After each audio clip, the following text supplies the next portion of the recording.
Seedtime and Harvest by Neville Goddard. Audiobook. Chapter 1. The End of a Golden String. I give you the end of a golden string, only wind it into a ball, it will lead you in at heaven's gate, built in Jerusalem's wall. Blake. In the following essays I have tried to indicate certain ways of approach to the understanding of the Bible and the realization of your dreams. That ye be not slothful, but followers of them who through faith and patience inherit the promises. Hebrews 6 verse 12. Many who enjoy the old familiar verses of Scripture, are discouraged when they themselves try to read the Bible as they would any other book because, quite excusably, they do not understand that the Bible is written in the language of symbolism. Not knowing that all of its characters are personifications of the laws and functions of mind, that the Bible is psychology rather than history, they puzzle their brains over it for a while and then give up. It is all too mystifying. To understand the significance of its imagery, the reader of the Bible must be imaginatively awake. According to the Scriptures, we sleep with Adam and wake with Christ. That is, we sleep collectively and wake individually. And the Lord God caused a deep sleep to fall upon Adam, and he slept. Genesis 2 verse 21.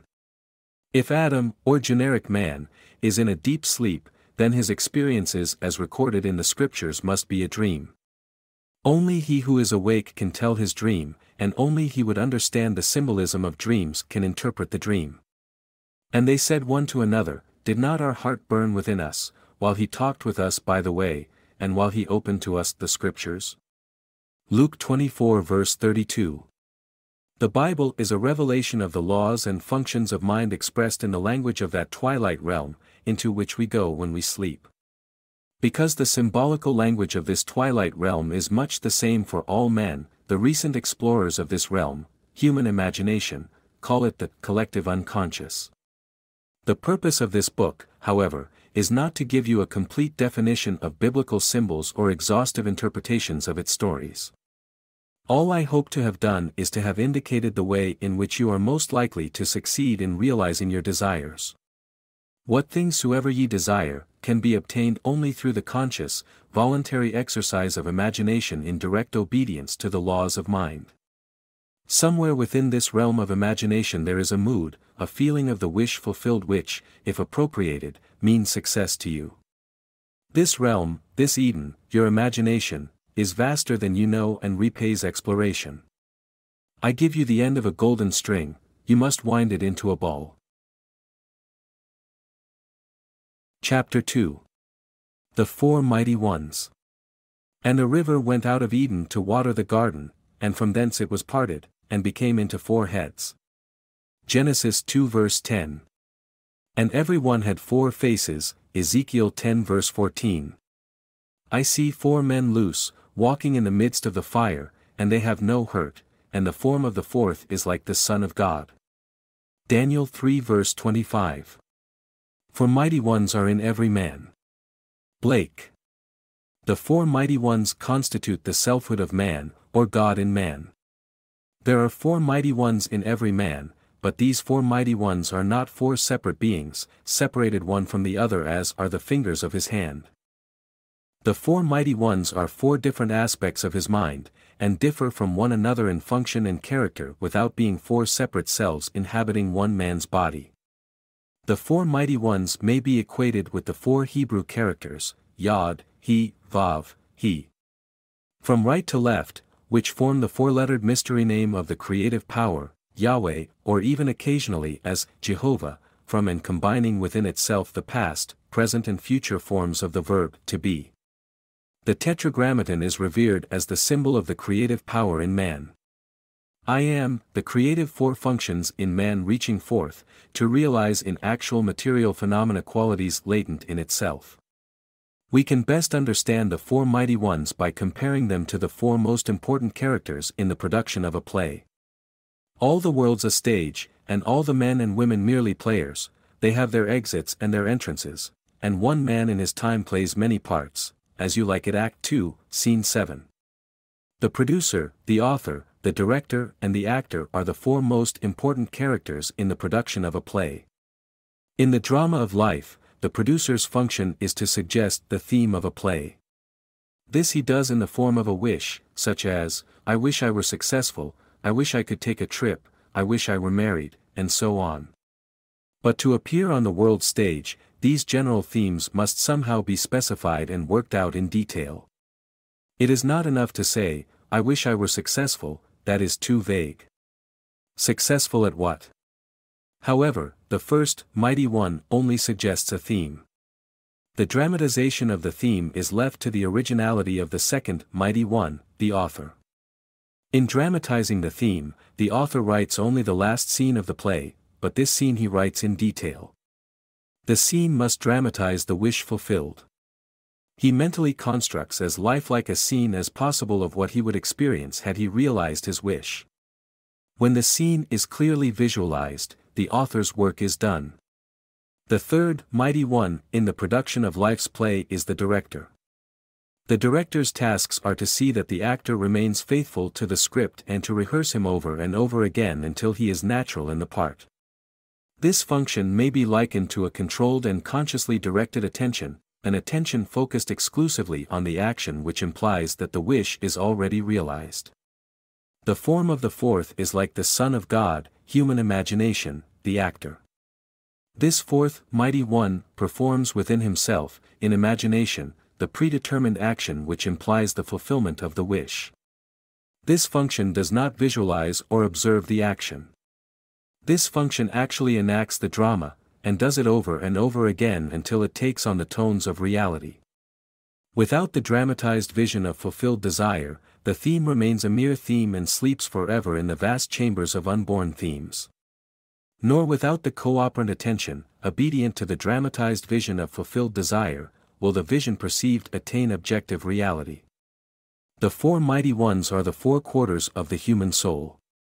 The first is Jehovah's King, who suggests the theme, the second is Jehovah's Servant, who faithfully works out the theme in a dramatic vision, the third is Jehovah's Man, who was attentive and obedient to the vision of fulfilled desire, who brings the wandering imagination back to the script 70 times 7. The form of the fourth is Jehovah himself, who enacts the dramatized theme on the stage of the mind. Let this mind be in you, which was also in Christ Jesus, who being in the form of God, thought it not robbery to be equal with God, Philippians 2 verses 5 and 6. The drama of life is a joint effort of the four quarters of the human soul. All that you behold, though it appears without, it is within, in your imagination, of which this world of mortality is but a shadow.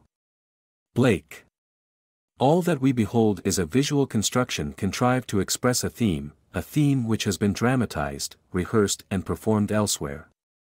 What we are witnessing on the stage of the world is an optical construction devised to express the themes which have been dramatized, rehearsed and performed in the imagination of men. The four mighty ones constitute the selfhood of man, or God in man, and all that man beholds, though it appears without, are but shadows cast upon the screen of space, optical constructions contrived by selfhood to inform him in regard to the themes which he has conceived, dramatized, rehearsed and performed within himself. The creature was made subject unto vanity, that he may become conscious of selfhood and its functions, for with consciousness of selfhood and its functions, he can act to a purpose, he can have a consciously self-determined history. Without consciousness, he acts unconsciously, and cries to an objective God to save him from his own creation. O Lord, how long shall I cry, and thou wilt not hear? Even cry out unto thee of violence, and thou wilt not save. Habakkuk 1 verse 2. When man discovers that life is a play which he himself, is consciously or unconsciously writing, he will cease from the blind, self-torture of executing judgment upon others. Instead, he will rewrite the play to conform to his ideal, for he will realize that all changes in the play must come from the cooperation of the four mighty ones within himself. They alone can alter the script and produce the change. All the men and women in his world are merely players and are as helpless to change his play as are the players on the screen of the theater to change the picture. The desired change must be conceived, dramatized, rehearsed and performed in the theater of his mind. When the fourth function, the imagination, has completed its task of rehearsing the revised version of the play until it is natural. Then the curtain will rise upon this so seemingly solid world, and the mighty four will cast a shadow of the real play upon the screen of space. Men and women will automatically play their parts to bring about the fulfillment of the dramatized theme. The players, by reason of their various parts in the world's drama, become relevant to the individual's dramatized theme, and because relevant are drawn into his drama. They will play their parts, faithfully believing all the while that it was they themselves who initiated the parts they play. This they do because Thou, Father, art in me, and I in thee. I in them, and thou in me. John 17 verses 21 and 23. I am involved in mankind. We are one. We are all playing the four parts of producer, author, director and actor in the drama of life. Some of us are doing it consciously, others unconsciously. It is necessary that we do it consciously. Only in this way can we be certain of a perfect ending to our play. Then we shall understand why we must become conscious of the four functions of the one God within ourselves, that we may have the companionship of God as His sons. Man should not stay a man, his aim should higher be. For God will only gods accept His company. Angelus Silesius. In January of 1946, I took my wife and little daughter to Barbados in the British West Indies for a holiday. Not knowing there were any difficulties in getting a return passage, I had not booked ours before leaving New York. Upon our arrival in Barbados, I discovered that there were only 2 ships serving the islands, one from Boston and one from New York. I was told there was no available space on either ship before September. As I had commitments in New York for the first week in May, I put my name on the long waiting list for the April sailing. A few days later, the ship from New York was anchored in the harbor. I observed it very carefully, and decided that this was the ship we should take. I returned to my hotel and determined on an inner action that would be mine were we actually sailing on that ship.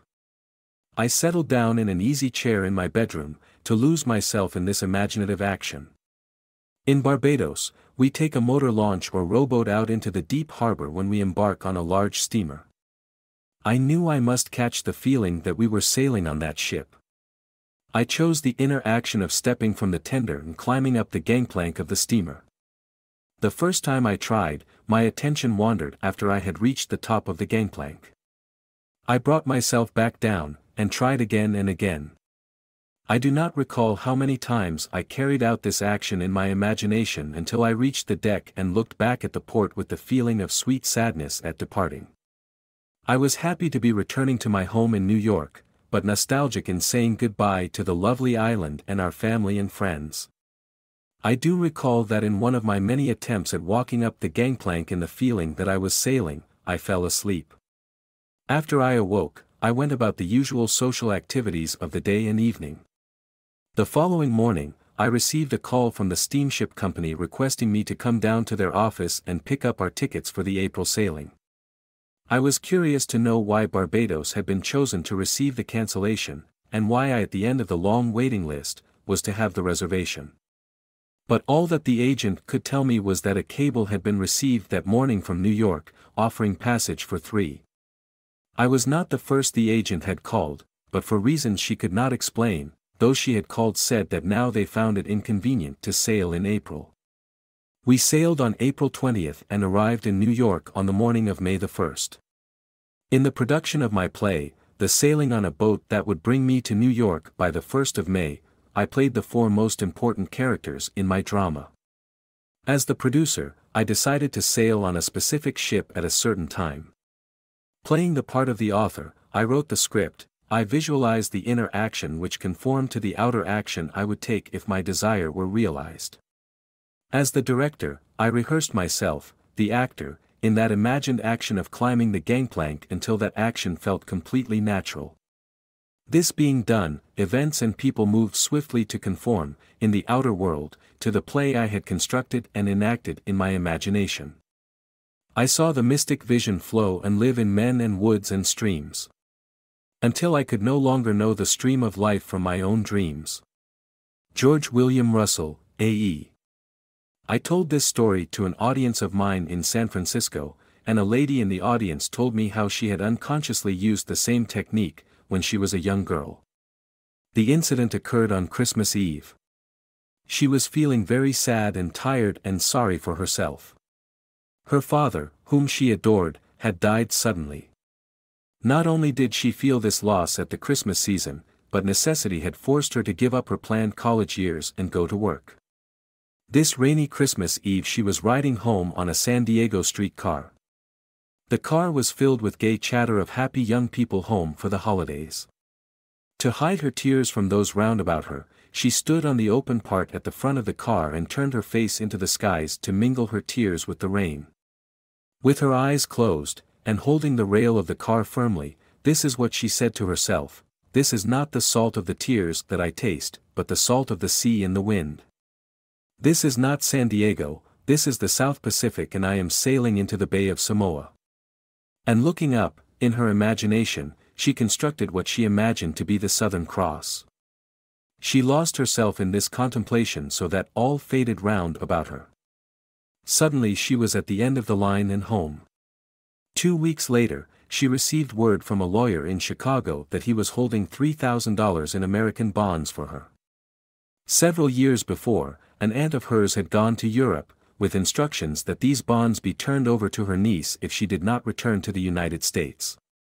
The lawyer had just received word of the aunt's death, and was now carrying out her instructions. A month later, this girl sailed for the islands in the South Pacific. It was night when she entered the Bay of Samoa.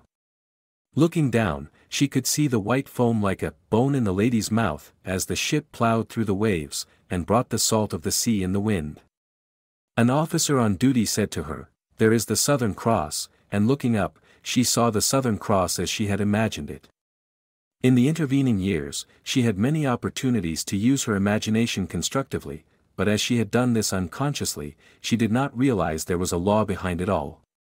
Now that she understands, she too is consciously playing her 4 major roles in the daily drama of her life, producing plays for the good of others as well as herself. Then the soldiers, when they had crucified Jesus, took his garments, and made 4 parts, to every soldier a part, and also his coat. Now the coat was without seam, woven from the top throughout. John 19 verse 23. Chapter 3. The Gift of Faith. And the Lord had respect unto Abel and in his offerings, but unto Cain and to his offering he had no respect. Genesis 4 verses 4 and 5. If we search the scriptures, we will become aware of a far deeper meaning in the above quotation than that which a literal reading would give us. The Lord is no other than your own consciousness. Say unto the children of Israel, I am hath sent me unto you. Exodus 3:14. I am is the self-definition of the Lord. Cain and Abel, as the grandchildren of the Lord, can be only personifications of 2 distinct functions of your own consciousness. The author is really concerned to show the 2 contrary states of the human soul, and he has used 2 brothers to show these states. The 2 brothers represent 2 distinct outlooks on the world possessed by everyone. One is the limited perception of the senses, and the other is an imaginative view of the world. Cain, the first view, is a passive surrender to appearances and an acceptance of life on the basis of the world without, a view which inevitably leads to unsatisfied longing or a contentment with disillusion. Abel, the second view, is a vision of fulfilled desire, lifting man above the evidence of the senses to that state of relief where he no longer pines with desire. Ignorance of the second view is a soul on fire. Knowledge of the second view is the wing whereby it flies to the heaven of fulfilled desire. Come, eat my bread and drink of the wine that I have mingled, forsake the foolish and live. Proverbs 9 verse 56. In the Epistle to the Hebrews, the writer tells us that Abel's offering was faith and states the author, without faith it is impossible to please him. Hebrews 11 verse 6. Now faith is the substance of things hoped for, the evidence of things not seen. Through faith we understand that the worlds were framed by the word of God, so that things which are seen were not made of things which do appear. Hebrews 11 verses 1 and 3. Cain offers the evidence of the senses which consciousness, the Lord, rejects, because acceptance of this gift as a mold of the future would mean the fixation and perpetuation of the present state forever. The sick would be sick, the poor would be poor, the thief would be a thief, the murderer a murderer, and so on, without hope of redemption. The Lord, or consciousness, has no respect for such passive use of imagination, which is the gift of Cain. He delights in the gift of Abel, the active, voluntary, loving exercise of the imagination on behalf of man for himself and others. Let the weak man say, I am strong, Joel 3 verse 10. Let man disregard appearances and declare himself to be the man he wants to be. Let him imagine beauty where his senses reveal ashes, joy where they testify to mourning, riches where they bear witness to poverty. Only by such active, voluntary use of imagination can man be lifted up and Eden restored. The ideal is always waiting to be incarnated, but unless we ourselves offer the ideal to the Lord, our consciousness, by assuming that we are already that which we seek to embody, it is incapable of birth. The Lord needs his daily lamb of faith to mold the world in harmony with our dreams. By faith Abel offered unto God a more excellent sacrifice than Cain. Hebrews 11 verse 4. Faith sacrifices the apparent fact for the unapparent truth. Faith holds fast to the fundamental truth that through the medium of an assumption, invisible states become visible facts. For what is faith unless it is to believe what you do not see? St. Augustine. Just recently, I had the opportunity to observe the wonderful results of one who had the faith to believe what she did not see. A young woman asked me to meet her sister and her 3-year-old nephew. He was a fine healthy lad with clear blue eyes and an exceptionally fine unblemished skin. Then, she told me her story. At birth, the boy was perfect in every way save for a large ugly birthmark covering one side of his face. Their doctor advised them that nothing could be done for this type of scar. Visits to many specialists only confirmed his statement. Hearing the verdict, the aunt set herself the task of proving her faith, that an assumption, though denied by the evidence of the senses, if persisted in, will harden into fact. Every time she thought of the baby, which was often, she saw in her imagination, an 8-month-old baby with a perfect face, without any trace of a scar. This was not easy, but she knew that in this case, that was the gift of Abel which pleased God.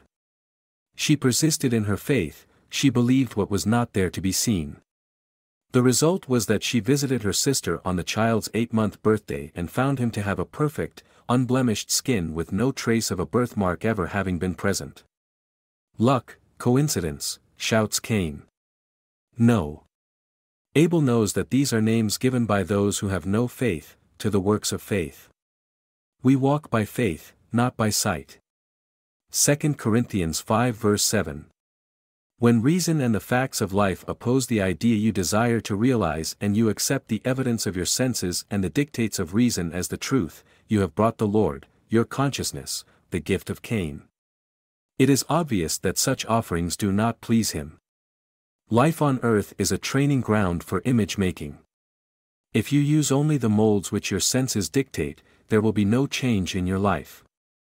You are here to live the more abundant life, so you must use the invisible molds of imagination and make results and accomplishments the crucial test of your power to create. Only as you assume the feeling of the wish fulfilled and continue therein are you offering the gift that pleases. When Abel's gift is my attire, then I'll realize my desire. The prophet Malachi complains that man has robbed God, but ye say, wherein have we robbed thee? In tithes and offerings. Malachi 3 verse 8. Facts based upon reason and the evidence of the senses which oppose the idea seeking expression, rob you of the belief in the reality of the invisible state. But faith is the evidence of things not seen, and through it good calleth those things which be not as though they were. Romans 4 verse 17. Call the thing not seen, assume the feeling of your wish fulfilled. That there may be meat in mine house, and prove me now herewith, saith the Lord of hosts. If I will not open you the windows of heaven, and pour you out a blessing, that there shall not be room enough to receive it. Malachi 3 verse 10. This is the story of a couple living in Sacramento, California, who refused to accept the evidence of their senses, who refused to be robbed, in spite of a seeming loss. The wife had given her husband a very valuable wristwatch. The gift doubled its value because of the sentiment he attached to it. They had a little ritual with the watch. Every night as he removed the watch, he gave it to her and she put it away in a special box in the bureau. Every morning she took the watch and gave it to him to put on. One morning the watch was missing. They both remembered playing their usual parts the night before, therefore the watch was not lost or misplaced, but stolen. Then and there, they determined not to accept the fact that it was really gone. They said to each other, "This is an opportunity to practice what we believe." They decided that, in their imagination, they would enact their customary ritual as though the watch were actually there. In his imagination every night, the husband took off the watch and gave it to his wife, while in her imagination she accepted the watch and carefully put it away. Every morning she removed the watch from its box and gave it to her husband, and he in turn put it on. This they did faithfully for 2 weeks. After their 14-day vigil, a man went into the one and only jewelry store in Sacramento where the watch would be recognized. As he offered a gem for appraisal, the owner of the store noticed the wristwatch he was wearing. Under the pretext of needing a closer examination of the stone, he went into an inner office and called the police. After the police arrested the man, they found in his apartment over $10,000 worth of stolen jewelry. In walking, by faith, not by sight, this couple attained their desire, the watch, and also aided many others in regaining what had seemed to be lost forever. If one advances confidently in the direction of his dream, and endeavors to live the life which he has imagined, he will meet with a success unexpected in common hours. Thoreau. Chapter 4. The Scale of Being. And he dreamed, and behold a ladder set up on the earth, and the top of it reached to heaven, and behold the angels of God ascending and descending on it. And behold, the Lord stood above it, Genesis 28 verses 12 and 13. In a dream, in a vision of the night, when deep sleep fell upon Jacob, his inner eye was opened and he beheld the world as a series of ascending and descending levels of awareness. It was a revelation of the deepest insight into the mysteries of the world. Jacob saw a vertical scale of ascending and descending values, or states of consciousness. This gave meaning to everything in the outer world, for without such a scale of values there would be no meaning to life. At every moment of time, man stands upon the eternal scale of meaning. There is no object or event that has ever taken place or is taking place now that is without significance. The significance of an object or event for the individual is a direct index to the level of his consciousness. You are holding this book, for example. On one level of consciousness, it is an object in space.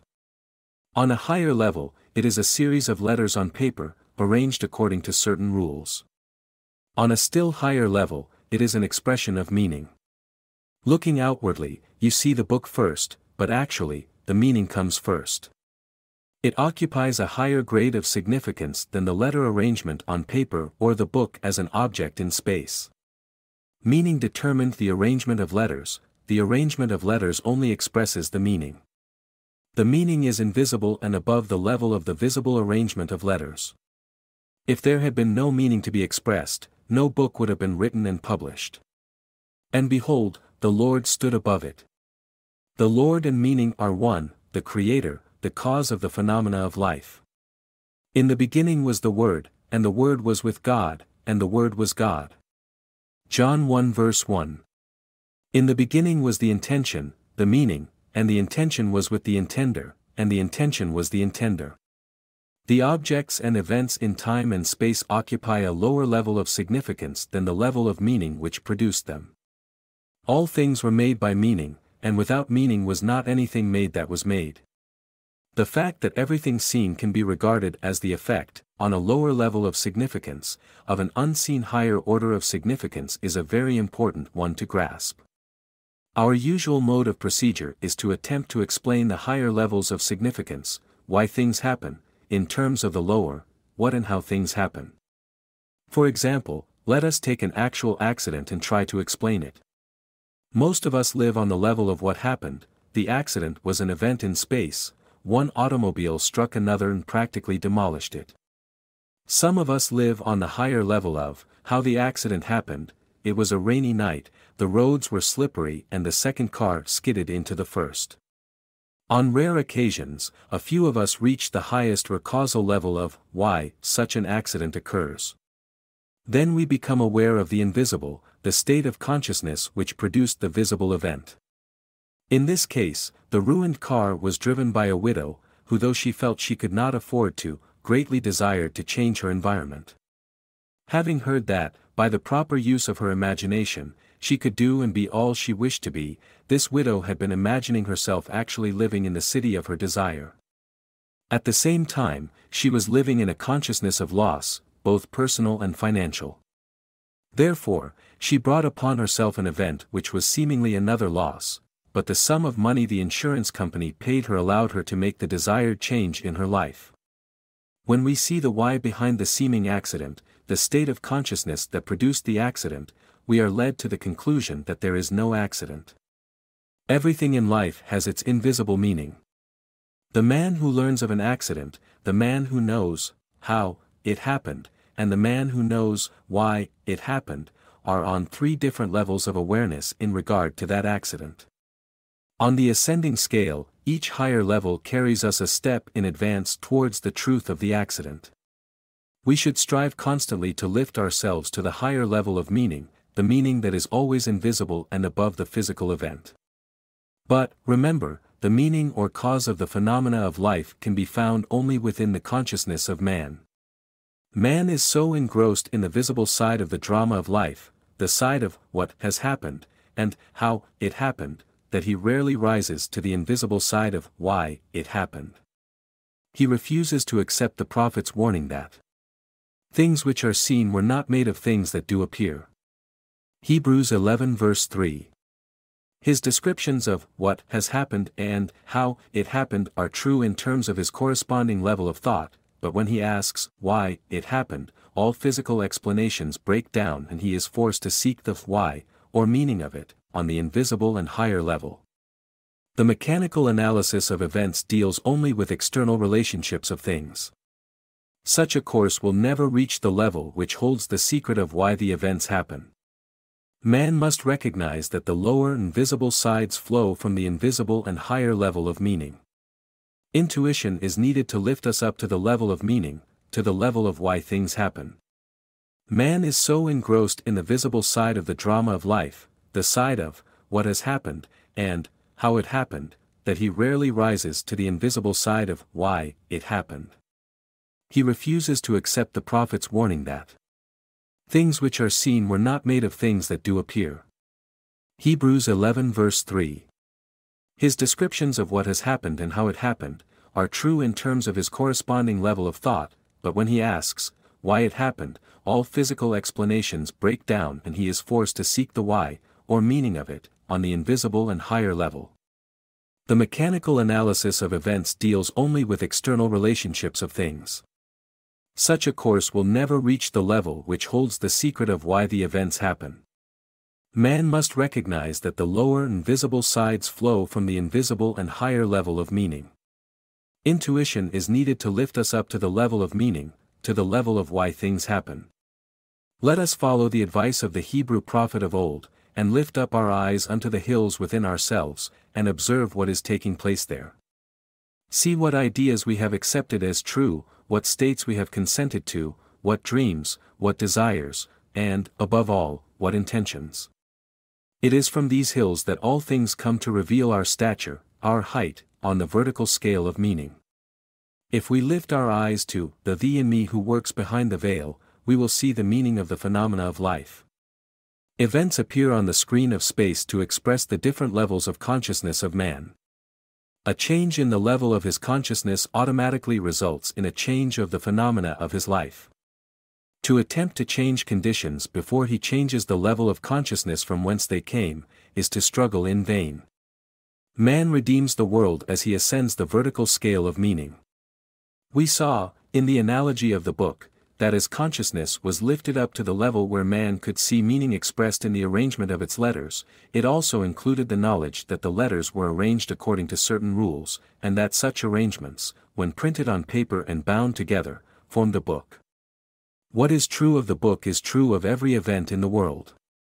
They shall not hurt or destroy in all my holy mountain, for the earth shall be full of the knowledge of the Lord, as the waters cover the sea. Isaiah 11 verse 9. Nothing is to be discarded, all is to be redeemed.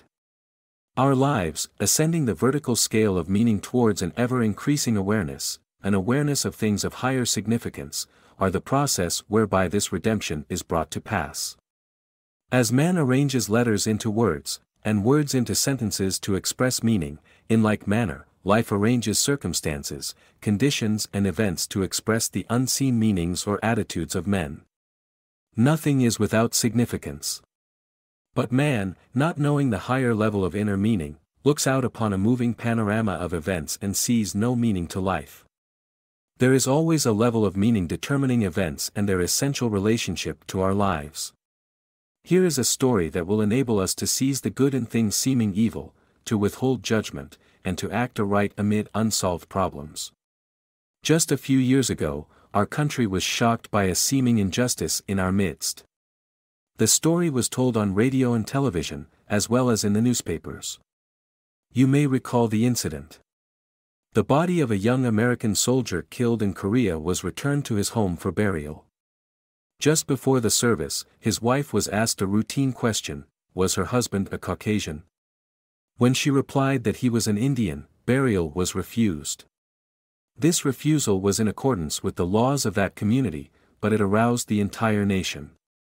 We felt incensed that anyone who had been killed in the service of his country should be denied burial anywhere in his country. The story reached the attention of the President of the United States, and he offered burial with full military honors in Arlington National Cemetery. After the service, the wife told reporters that her husband had always dreamed of dying a hero, and having a hero's burial service with full military honors. When we in America had to explain why progressive, intelligent people like ourselves, not only enacted but supported such laws in our great land of the free and the brave, we were hard put for an explanation. We as observers, had seen only what happened, and how it happened. We failed to see why it happened. That burial had to be refused if that lad was to realize his dream. We tried to explain the drama in terms of the lower level of how it happened, which explanation could not satisfy the one who had asked why it happened. The true answer, viewed from the level of higher meaning, would be such a reversal of our common habits of thinking that it would be instantly rejected. The truth is that future states are causative of present facts. The Indian boy dreaming of a hero's death, with full military honors, was like Lady Macbeth transported beyond this ignorant present, and could feel now the future in the instant. And by it he being dead yet speaketh. Hebrews 11 verse 4. Chapter 5. The Game of Life. I can easier teach 20 what were good to be done, than be one of the 20 to follow mine own teaching. Shakespeare. With this confession off my mind, I will now teach you how to play the game of life. Life is a game, and like all games, it has its aims and its rules. In the little games that men concoct, such as cricket, tennis, baseball, football, and so on, the rules may be changed from time to time. After the changes are agreed upon, man must learn the new rules and play the game within the framework of the accepted rules. However, in the game of life, the rules cannot be changed or broken. Only within the framework of its universal and everlastingly fixed rules can the game of life be played. The game of life is played on the playing field of the mind. In playing a game, the first thing we ask is, what is its aim and purpose, and the second, what are the rules governing the game? In the game of life, our chief aim is towards increasing awareness, an awareness of things of greater significance, and our second aim is towards achieving our goals, realizing our desires. As to our desires, the rules reach only so far as to indicate the way in which we should go to realize them, but the desires themselves must be the individual's own concern. The rules governing the game of life are simple, but it takes a lifetime of practice to use them wisely. Here is one of the rules. As he thinketh in his heart, so is he. Proverbs 23 verse 7. Thinking is usually believed to be a function entirely untrammeled and free, without any rules to constrain it. But that is not true. Thinking moves by its own processes in a bounded territory, with definite paths and patterns. Thinking follows the tracks laid down in one's own inner conversations. All of us can realize our objectives by the wise use of mind and speech. Most of us are totally unaware of the mental activity which goes on within us. But to play the game of life successfully, we must become aware of our every mental activity, for this activity, in the form of inner conversations, is the cause of the outer phenomena of our life. Every idle word that man shall speak, they shall give account thereof in the day of judgment. For by thy words thou shalt be justified, and by thy words thou shalt be condemned. Matthew 12 verses 36 and 37.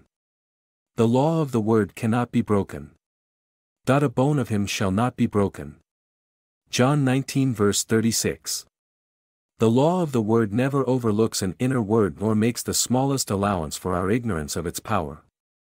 It fashions life about us as we by our inner conversations, fashion life within ourselves. This is done to reveal to us our position on the playing field of life. There is no opponent in the game of life, there is only the goal.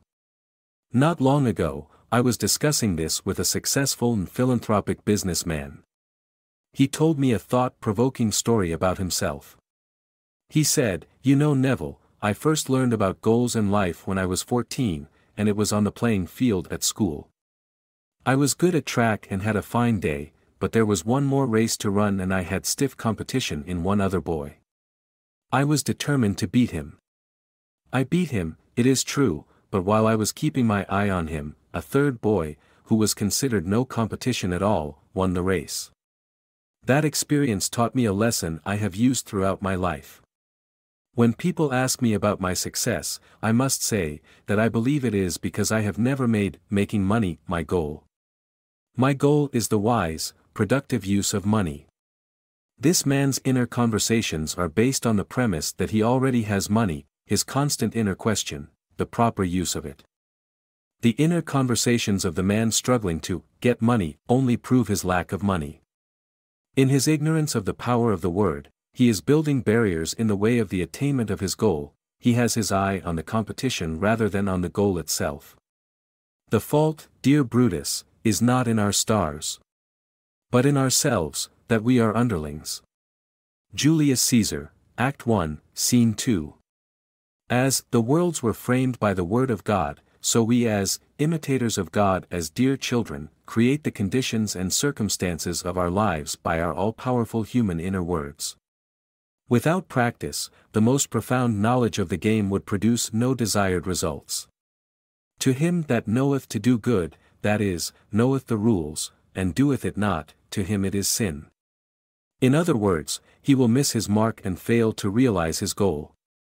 In the parable of the talents, the master's condemnation of the servant who neglected to use his gift is clear and unmistakable, and having discovered one of the rules of the game of life, we risk failure by ignoring it. The talent not used, like the limb not exercised, slumbers and finally atrophies. We must be doers of the word, and not hearers only. Since thinking follows the tracks laid down in one's own inner conversations, not only can we see where we are going on the playing field of life by observing our inner conversations, but also, we can determine where we will go by controlling and directing our inner talking. What would you think and say and do were you already the one you want to be? Begin to think and say and do this inwardly. You are told that, there is a rod in heaven that revealeth secrets, and, you must always remember that heaven is within you, and to make it crystal clear who God is, where He is, and what His secrets are, Daniel continues. Thy dream, and the visions of thy head are these. They reveal the tracks to which you are tied, and point the direction in which you are going. This is what one woman did to turn the tracks to which she had been unhappily tied in the direction in which she wanted to go. For 2 years, she had kept herself estranged from the 3 people she loved most. She had had a quarrel with her daughter-in-law, who ordered her from her home. For those 2 years, she had not seen or heard from her son, her daughter-in-law, or her grandson, though she had sent her grandson numerous gifts in the meantime. Every time she thought of her family, which was daily, she carried on a mental conversation with her daughter-in-law, blaming her for the quarrel and accusing her of being selfish. Upon hearing a lecture of mine one night, it was this very lecture on the game of life and how to play it, she suddenly realized she was the cause of the prolonged silence and that she and she alone must do something about it. Recognizing that her goal was to have the former loving relationship, she set herself the task of completely changing her inner talking. That very night, in her imagination, she constructed 2 loving tender letters written to her, one from her daughter-in-law and the other from her grandson. In her imagination, she read them over and over again until she fell asleep in the joyful mood of having received the letters. She repeated this imaginary act each night for 8 nights. On the morning of the 9th day, she received one envelope containing 2 letters, one from her daughter-in-law, one from her grandson. They were loving tender letters inviting her to visit them, almost replicas of those she had constructed mentally. By using her imagination consciously and lovingly, she had turned the tracks to which she was tied, in the direction she wanted to go, towards a happy family reunion. A change of attitude is a change of position on the playing field of life. The game of life is not being played out there in what is called space and time, the real moves in the game of life take place within, on the playing field of the mind. Losing thy soul again to find, rendering toward that goal thy separate mind. Lawrence Houseman. Chapter 6. Time, Times, and in half. And one said to the man clothed in linen, which was upon the waters of the river, How long shall it be to the end of these wonders? And I heard the man clothed in linen, which was upon the waters of the river, when he held up his right hand and his left hand unto heaven, and swear by him that liveth forever that it shall be for a time, times, and in half. Daniel 12 verses 6 and 7. At one of my lectures given in Los Angeles on the subject of the hidden meaning behind the stories of the Bible, someone asked me to interpret the above quotation from the book of Daniel.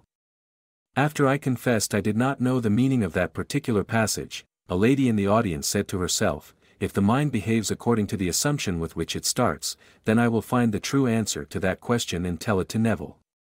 And this is what she told me. Last night the question was asked, what is the meaning of time, times, and in half, as recorded in Daniel 12 verse 7? Before going to sleep last night I said to myself, now there is a simple answer to this question, so I will assume that I know it, and while I am sleeping, my greater self will find the answer, and reveal it to my lesser self in dream or vision. Around 5 a.m. I awakened. It was too early to rise, so remaining in bed I quickly fell into that half-dreamy state between waking and sleeping, and while in that state a picture came into my mind of an old lady. She was sitting in a rocking chair and rocking back and forth, back and forth. Then a voice, which sounded like your voice, said to me, do it over and over and over again until it takes on the tones of reality. I jumped out of bed and reread the 12th chapter of Daniel, and this is the intuitive answer I received. Taking the 6th and 7th verses, for they constituted last night's question, I felt that if the garments with which biblical characters are clothed correspond to their level of consciousness, as you teach, then linen must represent a very high level of consciousness indeed. For the man clothed in linen was standing upon the waters of the river, and if, as you teach, water symbolizes a high level of psychological truth, then the individual who could walk upon it must truly represent an exalted state of consciousness. I therefore felt that what he had to say must indeed be very significant. Now the question asked of him was, how long shall it be to the end of these wonders? And his answer was, a time, times, and in half. Remembering my vision of the old lady rocking back and forth, and your voice telling me to do it over and over and over again until it takes on the tones of reality, and remembering that this vision and your instruction came to me in response to my assumption that I knew the answer, I intuitively felt that the question asked about the man clothed in linen meant, how long shall it be until the wonderful dreams that I am dreaming become a reality? And his answer is, do it over and over and over again until it takes on the tones of reality. A time means to perform the imaginary action which implies the fulfillment of the wish. Times mean to repeat the imaginary action over and over again, and half means the moment of falling asleep while performing the imaginary action, for such a moment usually arrives before the predetermined action is completed, and therefore can be said to be a half, or part, of a time. To get such inner understanding of the scriptures by the simple assumption that she did know the answer, was a wonderful experience for this woman. However, to know the true meaning of time, times, and in half, she must apply her understanding in her daily life. We are never at a loss in an opportunity to test this understanding, either for ourselves or for another. A number of years ago, a widow living in the same apartment house as we, came to see me about her cat. The cat was her constant companion and dear to her heart. He was, however, 8 years old, very ill and in great pain. He had not eaten for days and would not move from under her bed. 2 veterinarians had seen the cat and advised the woman that the cat could not be cured, and that he should be put to sleep immediately. I suggested that night, before retiring, she create in her imagination some action that would indicate the cat was its former healthy self. I advised her to do it over and over again until it took on the tones of reality. This, she promised to do. However, either from lack of faith in my advice or from lack of faith in her own ability to carry out the imaginary action, she asked her niece to spend the night with her. This request was made so that if the cat were not well by morning, the niece could take it to the veterinarians and she, the owner, would not have to face such a dreaded task herself. That night, she settled herself in an easy chair and began to imagine the cat was romping beside her, scratching at the furniture and doing many things she would not normally have allowed. Each time she found that her mind had wandered from its predetermined task to see a normal, healthy, frisky cat, she brought her attention back to the room and started her imaginary action over again. This she did over and over again until finally, in a feeling of relief, she dropped off to sleep, still seated in her chair. At about 4 o'clock in the morning, she was awakened by the cry of her cat. He was standing by her chair. After attracting her attention, he led her to the kitchen where he begged for food. She fixed him a little warm milk which he quickly drank, and cried for more. That cat lived comfortably for 5 more years, when without pain or illness, he died naturally in his sleep. How long shall it be to the end of these wonders? A time, times, and in half. In a dream in a vision of the night, when deep sleep falleth upon men, in slumberings upon the bed, then he openeth the ears of men, and sealeth their instructions. Job 33 verses 15 and 16. Chapter 7. Be ye wise as serpents. Be ye therefore wise as serpents, and harmless as doves. Matthew 10 verse 16. The serpent's ability to form its skin by ossifying a portion of itself, and its skill in shedding each skin as it outgrew it, caused man to regard this reptile as a symbol of the power of endless growth and self-reproduction. Man is told, therefore, to be wise as the serpent and learn how to shed his skin, his environment, which is his solidified self. Man must learn how to lose him and let him go, how to put off the old man, how to die to the old and yet know, like the serpent, that he shall not surely die. Man has not learned as yet that all that is outside his physical body is also a part of himself, that his world and all the conditions of his life are but the outpicturing of his state of consciousness. When he knows this truth, he will stop the futile struggle of self-contention, and like the serpent, let the old go and grow a new environment. Man is immortal, therefore he must die endlessly. For life is a creative idea, it can only find itself in changing forms. Tagore. In ancient times, serpents were also associated with the guardianship of treasure or wealth. The injunction to be wise as serpents, is the advice to man to awaken the power of his subtilized body, his imagination, that he, like the serpent, may grow and outgrow, die and yet not die, for from such deaths and resurrections alone, shedding the old and putting on the new, shall come fulfillment of his dreams and the finding of his chores. As the serpent was more subtle than any beast of the field which the Lord God had made, Genesis 3 verse 1, even so, imagination is more subtle than any creature of the heavens which the Lord God had created. Imagination is the creature that was made subject to vanity, not willingly, but by reason of him who hath subjected the same in hope. For we are saved by hope, but hope that is seen is not hope, for what a man seeth, why doth he yet hope for it? But if we hope for that we see not, then do we have patience wait for it. Romans 8 verses 20 and 24, 25. Although the outer, or natural man of the senses is interlocked with his environment, the inner or spiritual man of imagination is not thus interlocked. If the interlocking were complete, the charge to be wise as serpents would be in vain. Were we completely interlocked with our environment, we could not withdraw our attention from the evidence of the senses and feel ourselves into the situation of our fulfilled desire, in hope that that unseen state would solidify as our new environment.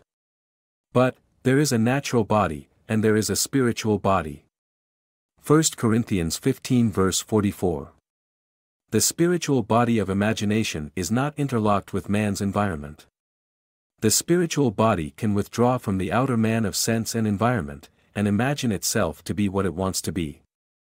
And if it remains faithful to the vision, imagination will build for man a new environment in which to live. This is what is meant by the statement, I go to prepare a place for you. And if I go and prepare a place for you, I will come again, and receive you unto myself, that where I am, there ye may be also. John 14 verses 2 and 3. The place that is prepared for you need not be a place in space. It can be health, wealth, companionship, anything that you desire in this world. Now, how is the place prepared? You must first construct as lifelike a representation as possible of what you would see and hear and do if you were physically present and physically moving about in that place. Then, with your physical body immobilized, you must imagine that you are actually in that place, and are seeing and hearing and doing all that you would see and hear and do if you were there physically. This you must do over and over again until it takes on the tones of reality. When it feels natural, the place has been prepared as the new environment for your outer or physical self. Now you may open your physical eyes and return to your former state. The place is prepared, and where you have been in imagination, there you shall be in the body also. How this imagined state is realized physically is not the concern of you, the natural or outer man. The spiritual body, on its return from the imagined state to its former physical state, created an invisible bridge of incident to link the two states. Although the curious feeling that you were actually there and that the state was real is gone, as soon as you open your eyes upon the old familiar environment, nevertheless you are haunted with the sense of a double identity, with the knowledge that there is a natural body, and there is a spiritual body. When you, the natural man, have had this experience, you will go automatically across the bridge of events which leads to the physical realization of your invisibly prepared place. This concept, that man is dual and that the inner man of imagination can dwell in future states and return to the present moment with a bridge of events to link the two, clashes violently with the widely accepted view about the human personality and the cause and nature of phenomena. Such a concept demands a revolution in current ideas about the human personality, and about space, time and matter. The concept that man, consciously or unconsciously, determines the conditions of life by imagining himself into these mental states, leads to the conclusion that this supposedly solid world is a construction of mind, a concept which, at first, common sense rejects. However, we should remember that most of the concepts which common sense at first rejected, man was afterward forced to accept. These never-ending reversals of judgment which experience has forced upon man led Professor Whitehead to write, "Heaven knows what seeming nonsense may not tomorrow be demonstrated truth. The creative power in man sleeps and needs to be awakened. Awake thou that sleepest, and arise from the dead." Ephesians 5 verse 14. Wake from the sleep that tells you the outer world is the cause of the conditions of your life. Rise from the dead past and create a new environment. Know ye not that ye are the temple of God, and that the Spirit of God dwelleth in you? 1 Corinthians 3 verse 16.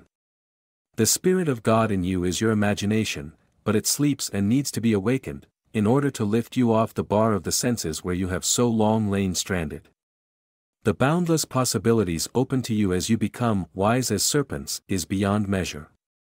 You will select the ideal conditions you want to experience and the ideal environment you want to live in.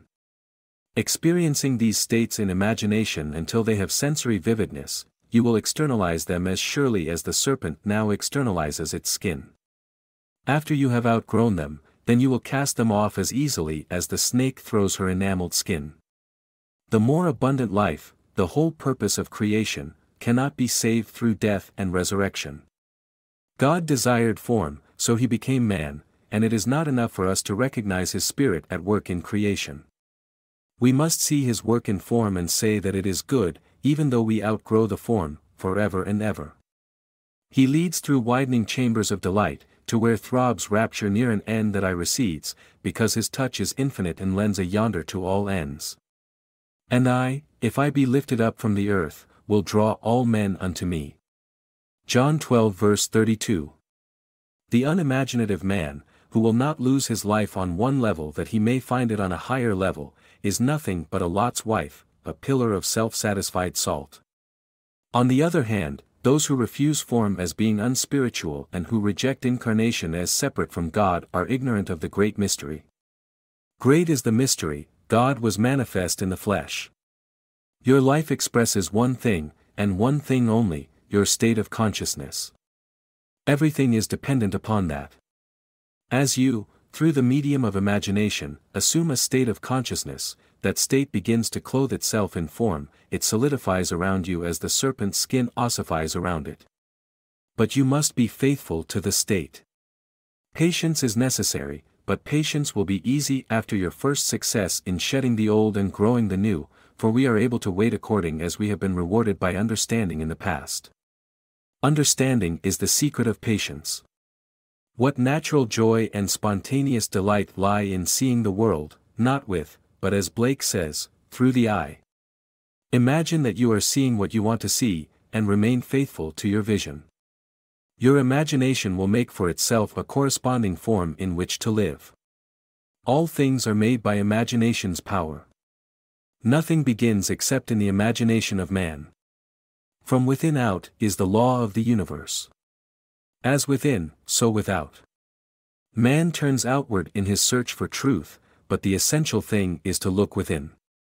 Truth is within ourselves, it takes no rise from outward things, whate'er you may believe.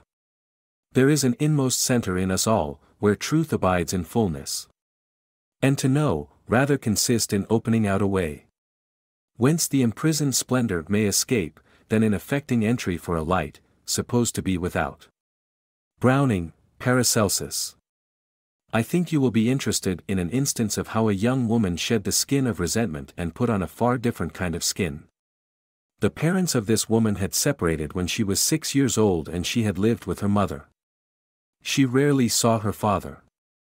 But once a year he sent her a $5 check for Christmas.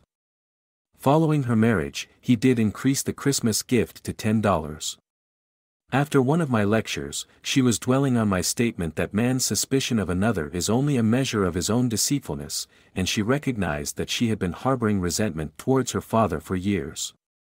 That night she resolved to let go her resentment and put a fond reaction in its place. In her imagination, she felt she was embracing her father in the warmest way. She did it over and over again until she caught the spirit of her imaginary act, and then she fell asleep in a very contented mood. The following day she happened to pass through the fur department of one of our large stores in California. For some time she had been toying with the idea of having a new fur scarf, but felt she could not afford it. This time her eye was caught by a stone marten scarf, and she picked it up and tried it on. After feeling it and seeing herself in it, reluctantly she took off the scarf and returned it to the salesman, telling herself she really could not afford it. As she was leaving the department, she stopped and thought, Neville tells we can have whatever we desire if we will only capture the feeling of already having it. In her imagination, she put the scarf back on, felt the reality of it, and went about her shopping, all the while enjoying the imagined wearing of it. This young woman never associated these two imaginary acts. In fact, she had almost forgotten what she had done until a few weeks later, on Mother's Day, the doorbell rang unexpectedly. There was her father. As she embraced him, she remembered her first imaginary action. As she opened the package he had brought her, the first gift in these many years, she remembered her second imaginary action, for the box contained a beautiful stone marten scarf. Ye are God's, and all of you are children of the Most High. Psalms 82 verse 6. Be ye therefore wise as serpents, and harmless as doves. Matthew 10 verse 16. Chapter 8. The Water and the Blood. Except a man be born again he cannot see the kingdom of God. John 3 verse 3. But one of the soldiers with a spear pierced his side, and forthwith came there out blood and water. John 19 verse 34. This is he that came by water and blood, even Jesus Christ, not by water only, but by water and blood. 1 John 5 verse 6. According to the Gospel and the Epistle of John, not only must man be born again, but he must be born again of water and blood. These two inward experiences are linked with two outward rites, baptism and communion. But the two outward rites, baptism to symbolize birth by water, and the wine of communion to symbolize acceptance of the blood of the Savior, cannot produce the real birth or radical transformation of the individual, which is promised to man. The outward use of water and wine cannot bring about the desired change of mind. We must therefore look for the hidden meaning behind the symbols of water and blood. The Bible uses many images to symbolize truth, but the images used symbolize truth on different levels of meaning. On the lowest level, the image used is stone. For example, a great stone was upon the well's mouth. And thither were all the flocks gathered, and they rolled the stone from the well's mouth, and watered the sheep. Genesis 29 verses 2 and 3. They sank into the bottom as a stone. Exodus 15 verse 5. When a stone blocks the well, it means that people have taken these great symbolical revelations of truth literally. When someone rolls the stone away, it means that an individual has discovered beneath the allegory or parable its psychological life germ, or meaning. This hidden meaning which lies behind the literal words is symbolized by water. It is this water, in the form of psychological truth, that he then offers to humanity. The flock of my pasture are men. Ezekiel 34 verse 31. The literal-minded man who refuses the cup of water, psychological truth, offered him, sinks into the bottom as a stone. He remains on the level where he sees everything in pure objectivity. Without any subjective relationship he may keep all the commandments, written on stone, literally, and yet break them psychologically all day long. He may, for example, not literally steal the property of another, and yet see the other in want. To see another in want, is to rob him of his birthright as a child of God. For we are all children of the Most High. And if children, then heirs, heirs of God, and joint heirs with Christ. Romans 8 verse 17. To know what to do about a seeming misfortune is to have the cup of water, the psychological truth, that could save the situation. But such knowledge is not enough. Man must not only fill the water pots of stone with water, that is, discover the psychological truth, into wine. This he does by living a life according to the truth which he has discovered. Only by such use of the truth can he taste the water that was made wine. John 2 verse 9. A man's birthright is to be Jesus. He is born to save his people from their sins. Matthew 1 verse 21. But the salvation of a man is not by water only, but by water and blood. To know what to do to save yourself or another is not enough, you must do it. Knowledge of what to do is water, doing it is blood. This is he that came not by water only, but by water and blood. The whole of this mystery is in the conscious, active use of imagination to appropriate that particular state of consciousness that would save you or another from the present limitation. Outward ceremonies cannot accomplish this. There shall meet you a man bearing a pitcher of water, follow him. And wheresoever he shall go in, say ye to the goodman of the house, the master saith, Where is the guest chamber, where I shall eat the Passover with my disciples?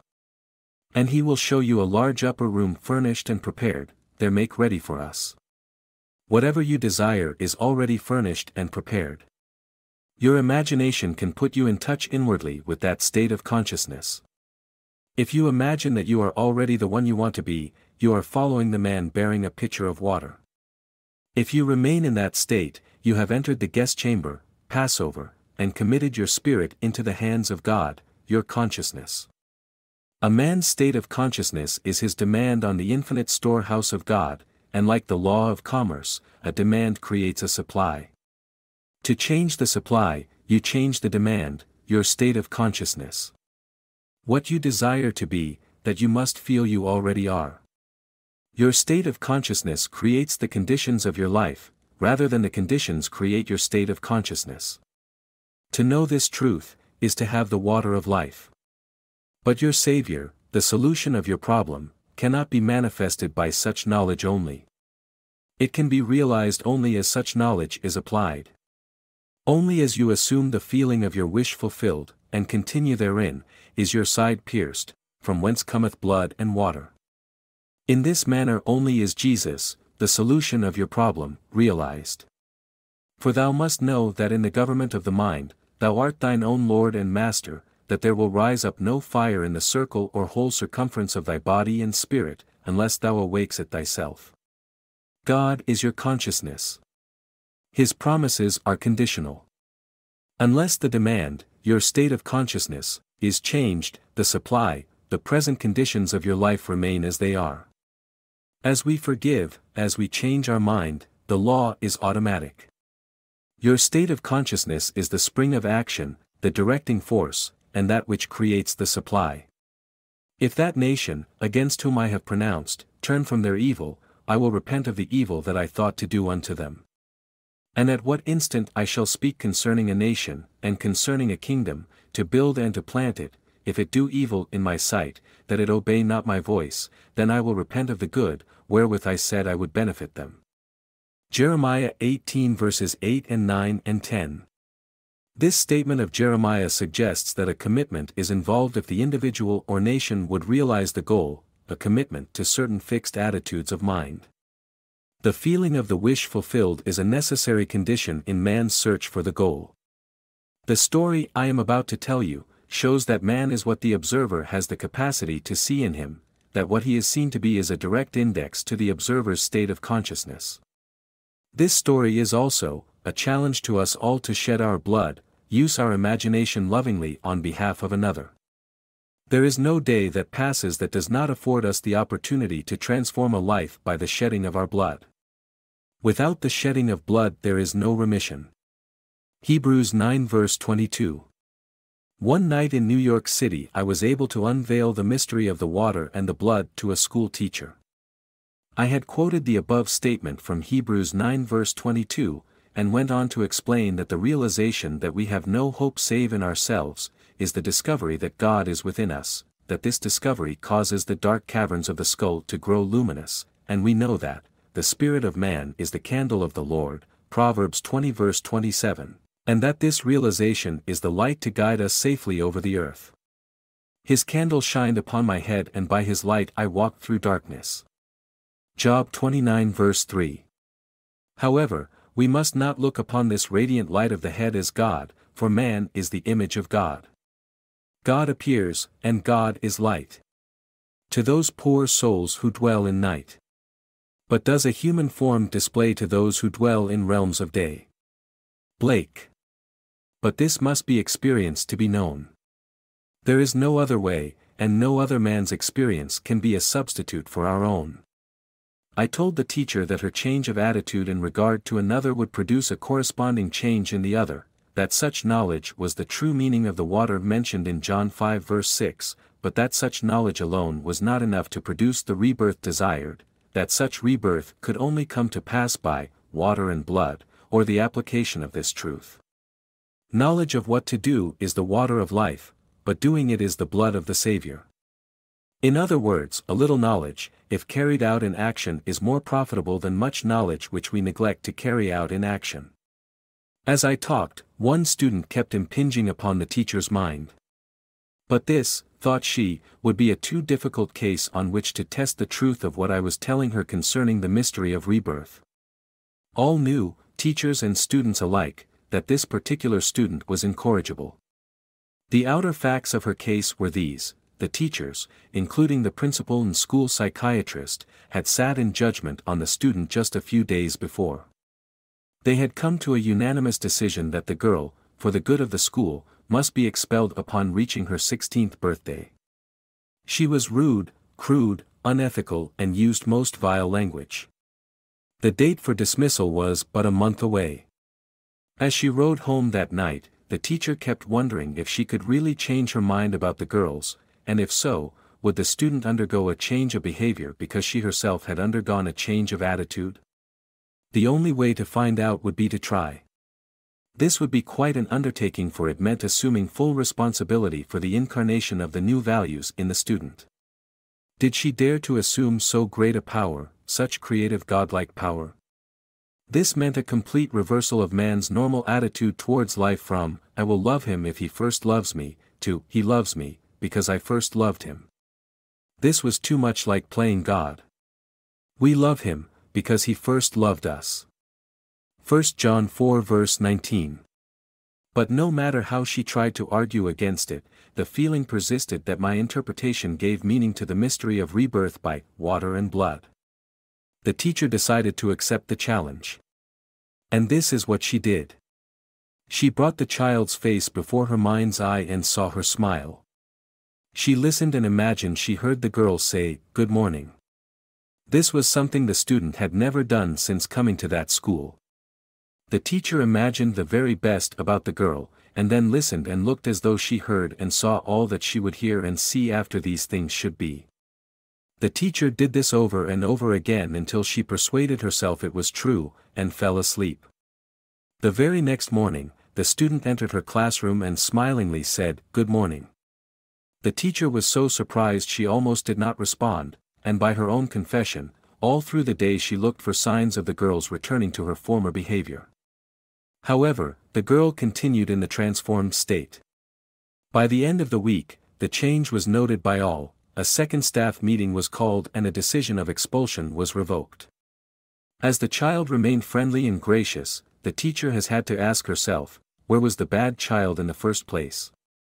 For mercy, pity, peace, and love is God, our Father dear, and mercy, pity, peace and love is man, his child and care.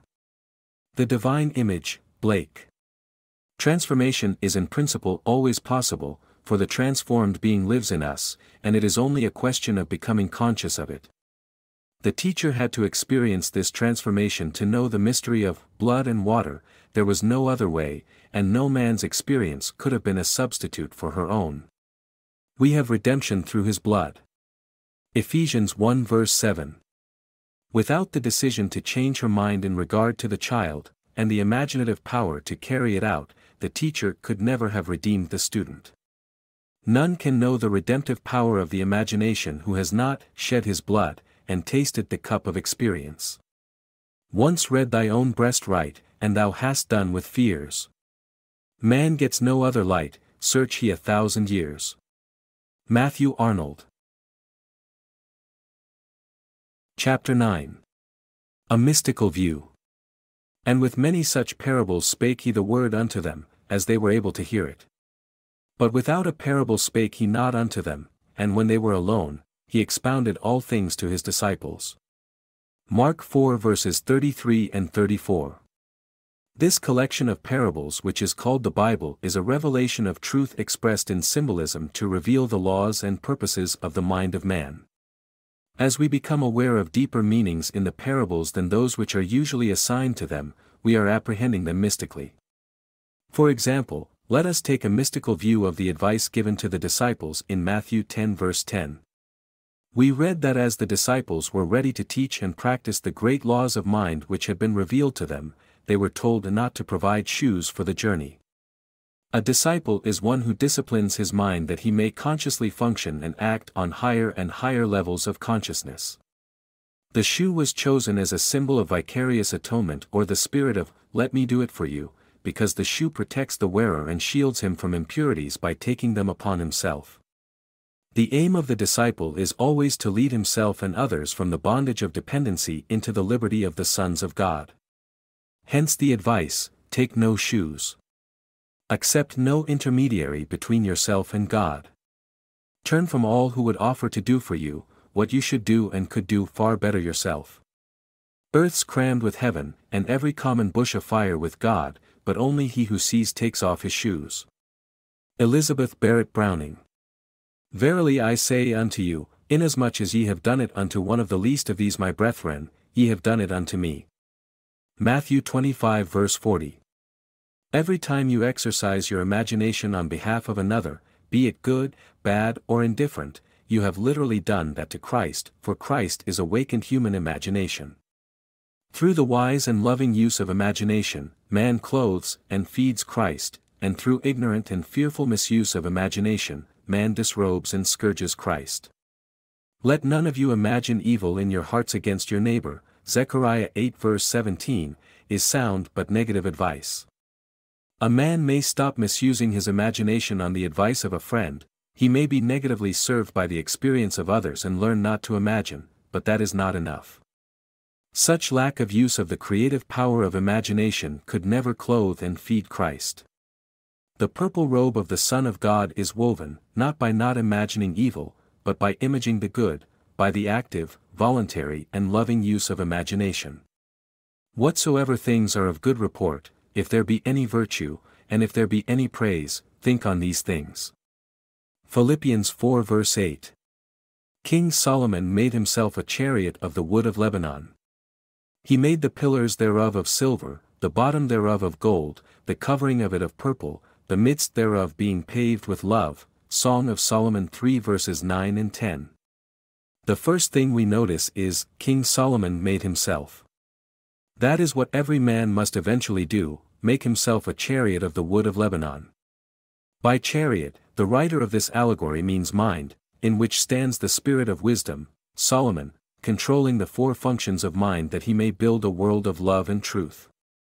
And Joseph made ready his chariot and went up to meet Israel his father. What tributaries follow him to Rome to grace in captive bonds his chariot wheels? If man does not make himself a chariot of the wood of Lebanon, then his will be like Queen Mab's. She is the fairy's midwife, her chariot is an empty hazelnut. The wood of Lebanon was the mystic symbol of incorruptibility.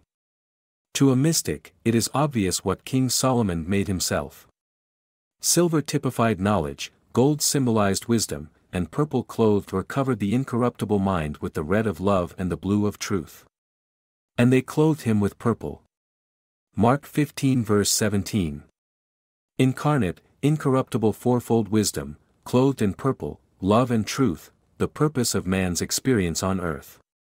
Love is the sage's stone, it takes gold from the clod, it turns not into aught, transforms me into God. Angelus Silesius. The End.